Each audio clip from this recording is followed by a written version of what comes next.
Hi, everybody. Miss Kennison here. So, this is going to be part two of chapter six, All Quiet on the Western Front, the graphic novel version.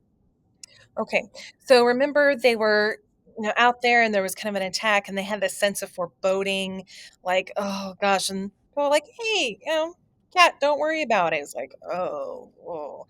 And Cat was kind of fearing that it was the worst was yet to come. And they were even given the extra rum and cheese, and they're like, uh-oh, is this like our last meal? Who knows something we don't?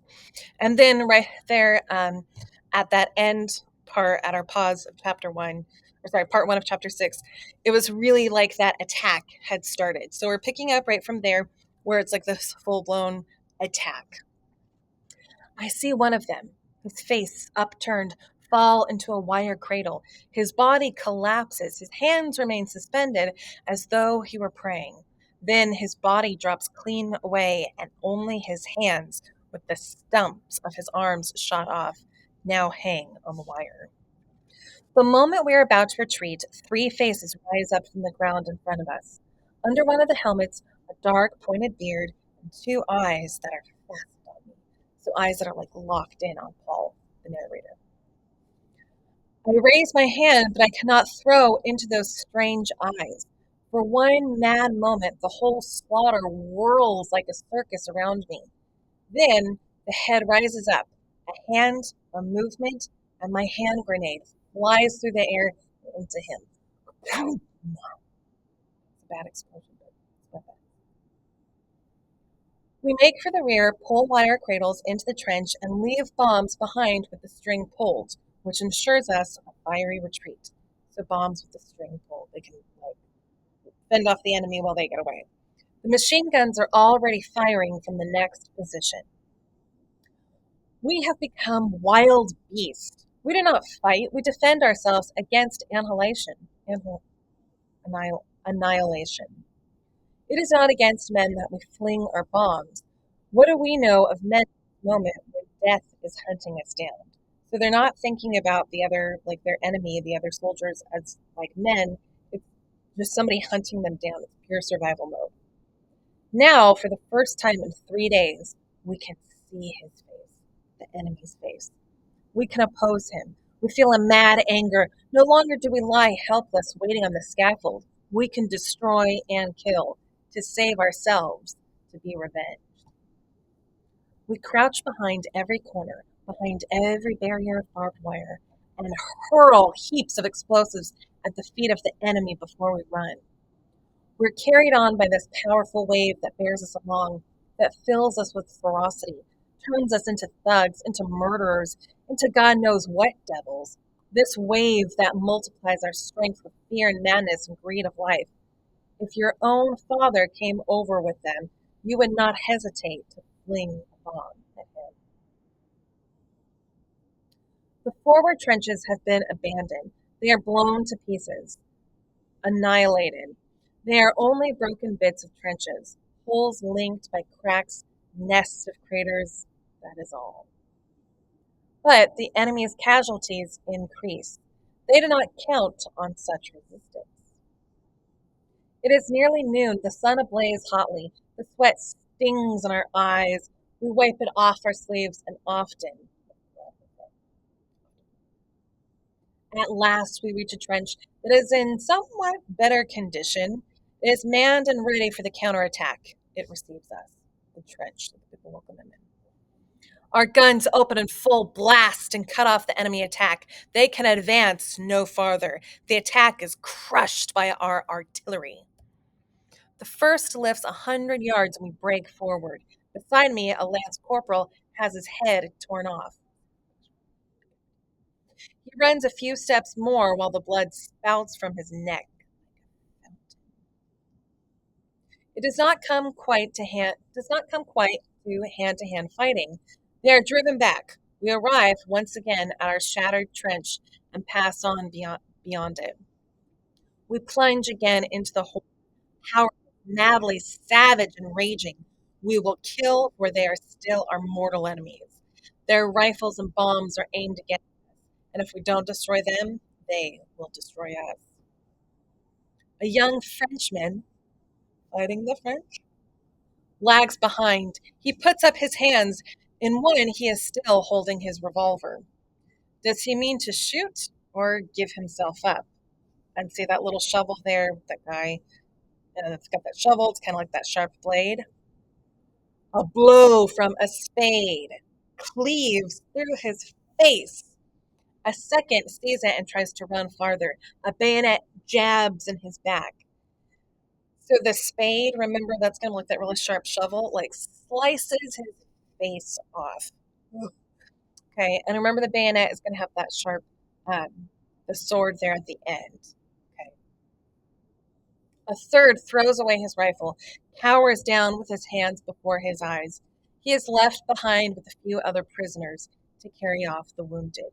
So this man, he became a prisoner of war. Okay, so they're not gonna kill him on the battlefield, but he's gonna be carried off as a prisoner of war. Suddenly, we reach the enemy line. We are so close on the heels of our retreating enemies that we reach it almost at the same time. A machine gun barks. In a couple of seconds, it gives us 5 stomach wounds. It is silenced by a bomb. Cat smashes the face of one of the unwounded machine gunners.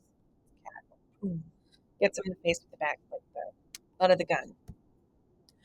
We bayonet the others before they have time to get out their bombs. Then, thirstily, we drink the water they have for cooling the gun. Everywhere, wire cutters are snapping, and we jump through the narrow entrances into the trenches. So they've been able to make some ground towards their enemy, drinking the water that was for the machines. Hi strikes his spade into the neck of a giant Frenchman, like just kind of like slices through. Remember that spade's with the shovel. We run down the trenches and toss handfuls of bombs down into the dugouts. The earth shudders and crashes, smokes and groans. We stumble over slippery lumps of flesh, over yielding bodies. I fall into an open belly on which lies a clean new officer's cap. The fight ceases and it starts to stop. We have lost touch with the enemy. We cannot stay here long, but must retire under cover of our artillery to our own position. So they were able to kind of, fight off against the enemy, but they got to kind of get back to their territory, so they're safe. With the utmost haste, meaning utmost speed or hurry, we seize on whatever provisions, we grab, snap, whatever we can see, especially the tins of corned beef, butter, before we clear out. They still have those tins of corned beef, very similar to that. Really good. We get back pretty well. There is no further attack by the enemy. We lie for an hour, panting, out of breath, and resting before anyone speaks. We are so completely played out that in spite of our great hunger, we do not think of the provisions. Provisions is their canned beef, their food. Then, gradually, we become something like men again. The corned beef over there is famous along the whole front. We bagged 5 tins altogether. Even today, it's still a little expensive. I have scored a thin loaf of French bread. It is a bit bloody at one corner, but that can be cut off. Jodin has captured 2 water bottles full of cognac. It's going to be like a French whiskey or something. Yep, like a French whiskey. We pass them around. Some might say more of like a French scotch, but it's liquor. A strong liquor, French. The evening benediction begins. Night comes out of the craters. Night comes out of the craters. Rise the mist. It looks as though the holes were full of ghostly secrets. We can infer that the mist is going to be from the dead. It is chilly. I am on sentry and stare into the darkness. My strength is exhausted, as always, after an attack, and so it is hard for me to be alone with my thoughts. They are not properly thoughts. They're memories in which my weakness haunt me and strangely move me. The parachute lights soar upwards, and I see a picture. A summer evening. I am in the cathedral, a bombed cathedral like what we had saw in our activity on Monday. I am in the cathedral, cloisters between the glowing columns in the cool darkness that only churches have. And I stand there and whether, wonder whether when I am 20, I shall have experienced the bewildering emotions of love. The image is is alarmingly near. It touches me before it dissolves in the light of the next star shell. Fontismo. Behind our town, there stands a line of old poplars, which are trees, by a stream we call the Poplar Avenue. That was actually going to be built during the medieval times, and I believe they did that to have the trees to hide, like the royalty or the soldiers or people traveling that Poplar Road was going to make it kind of shield them from attack. But it's just a tree lined street. Even as children, we had a great love for them. They drew us vaguely thither, and we played truant, meaning like they skipped school, the whole day by them and listened to their wrestling. Back in the day, they'd skip school to listen to the trees. These like poplar avenues throughout France, they are very beautiful though. It is strange that these memories have the quality that they are also calm. They are quiet in this way because quietness is so unattainable for us now. At the front, there is no quietness, and the curse of the front reaches so far that we never pass beyond it. And in the last few days, it has become unbearable. Their stillness is the reason why these memories of former times do not awaken desire so much as sorrow, sadness, a vast, large, incomprehensible melancholy, a vast, huge, can't even understand it, depression. Here in the trenches, they are completely lost to us. We are forlorn like children and experienced like old men. We are crude and sorrowful and superficial. I believe we are lost. A whole generation bewildered, lost. How can this be? I'm so young, but I've experienced so much. It's like I'm old and young at the same time. Hello, F. Scott Fitzgerald, Hemingway, both of them in World War One. Okay, that's going to be that disillusionment that comes from World War One. That's really going to shape a whole generation of people, especially a generation of writers when we think about literature. The days go by, attacks alternate, and slowly the dead pile up between the trenches. We are able to bring in most of the wounded that do not lie too far off, but many have long to wait, and we listen to them die. For one of them, we searched for 2 days in vain. I mean, we searched for him, but we couldn't find him in vain, didn't succeed. He must be lying on his belly and unable to turn over. It is impossible to gauge the direction of his cry. I can kind of hear him, but our company commander has promised next turn of leave with 3 days extra to anyone who finds him. 3 days extra leave, you can find this guy. On the first night, some of our fellows went out 3 times without finding him, without finding the man who's lying on his belly with the moans and the crying. Can't find him. At first, he called out for help. The second night, he must have had some delirium. He talked with his wife and children. We often detected the name Elsie. So this guy's out there dying delirious, and he's talking out loud with his wife and children. By the evening of the second day, his voice had dwindled to a croaking. On the third morning, there comes to us one last gurgling rattle. The days are hot, and the dead lie unburied. Think of the smell. It's going to stink so bad. The sky is blue and without clouds. When the wind blows towards us, it brings the smell of blood, which is very heavy and sweet, and with a mixture of chloroform, and putrefaction.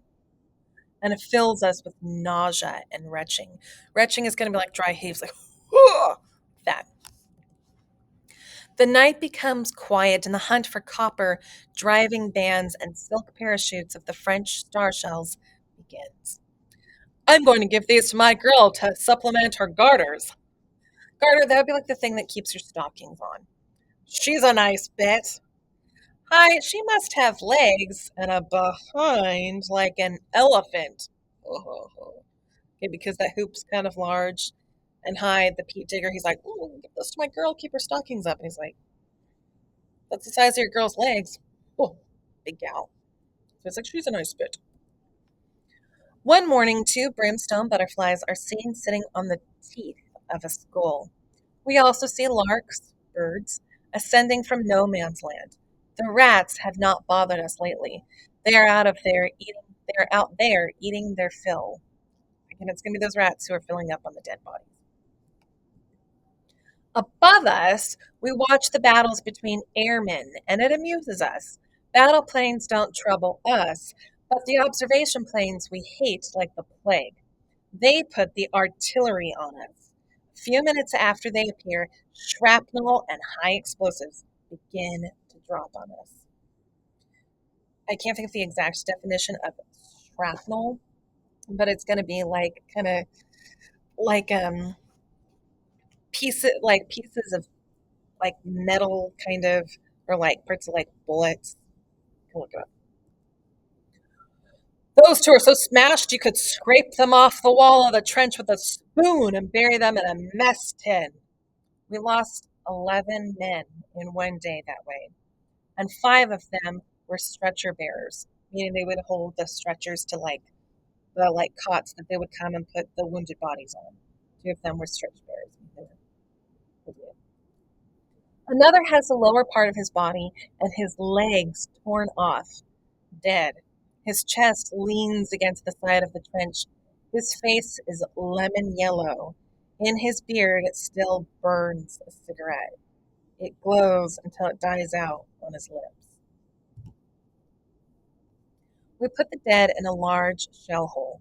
So far, there are 3 layers, one on top of the other. 3 layers of dead bodies. That's just because there's so many dead bodies, and like I said, it's a hot day. That's going to be a lot of stink, a lot of stench. So they're doing their best to bury the bodies. Suddenly, the shelling begins again. Soon we are sitting up once more with the rigid tenses of blank anticipation. Attack, counterattack, charge, repulse. These are only words, but what things they signify. We have lost a good many men, mostly recruits lost. They have had hardly any training. They have very little idea of cover. A fold in the ground has to be quite 18 inches high before they can see it.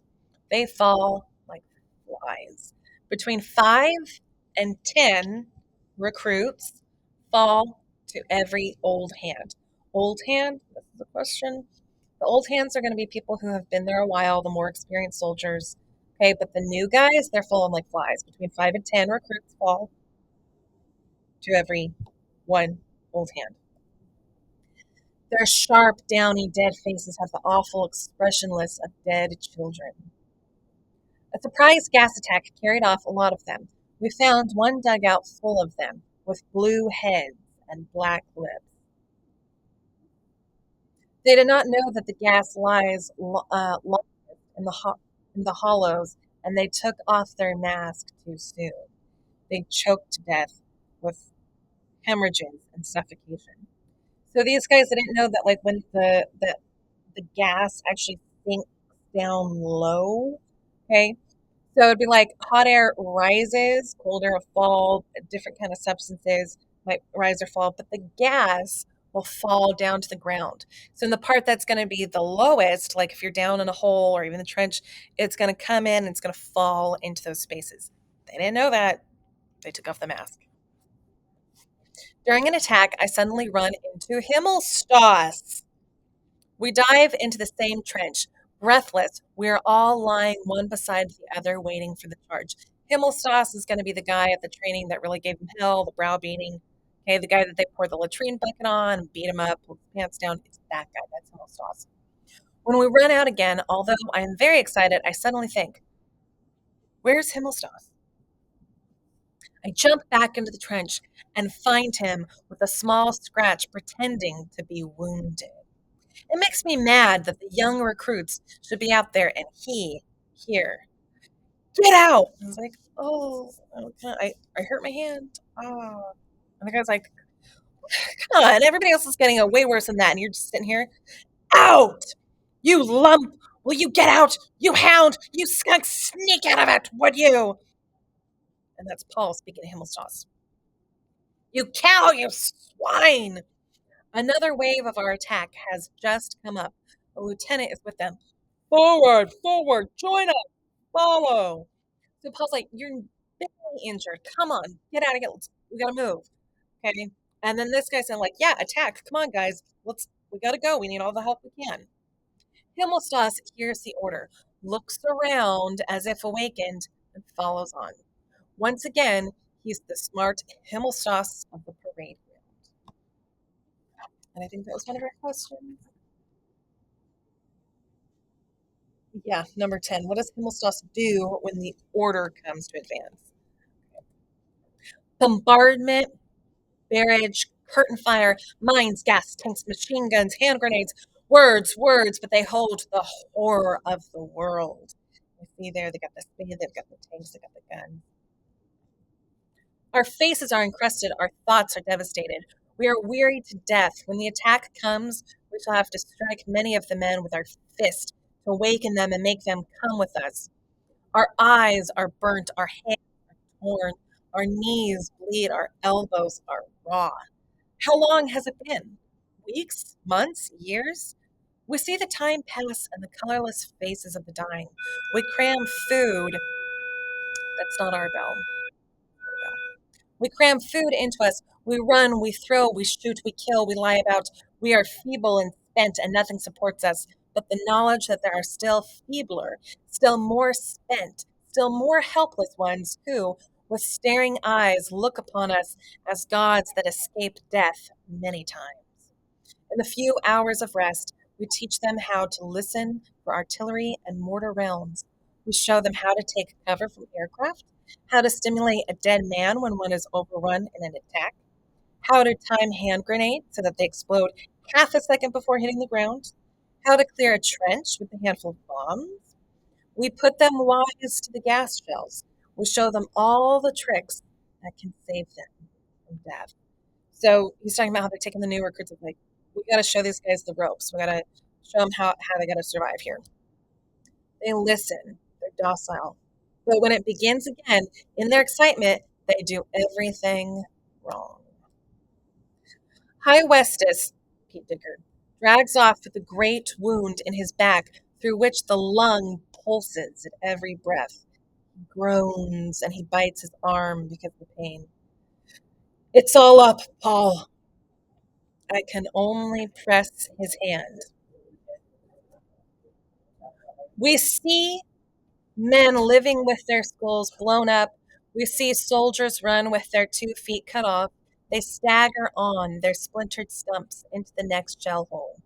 A lance corporal crawls a mile and a half on his hands, dragging with smashed knee after him. Another goes to the dressing station, and over his clasped hands bulges his intestines. We see men without mouths, jaws without faces. We find one man who has held the artery of his teeth, the artery of his arm in his teeth for 2 hours in order not to bleed to death.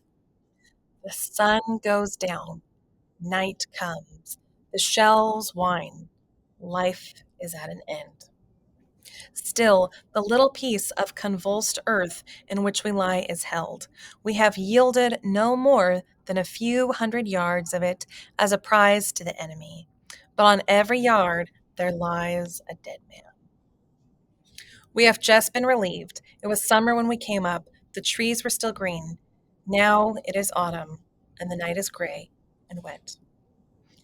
The lorries, the trucks, still climb out, a confused heap, a remnant of many names. Our company commander, his arm in a sling, is calling out the numbers of our company. Second company, this way. They do not hear him in the hospitals and shell holes. Nobody else? Is that all? Number. The morning is gray. It was still summer when we came up, and we were 150 strong. Now we freeze. It's autumn. The leaves rustle. The voices flutter out wearily. One, two, three, four, five, six. The voices cease. They stop at 32. Started with 150, and when it was still summer, now it's autumn, it's cold, and they're at 32 in the second company. That's going to be question 12 and the end of chapter 6.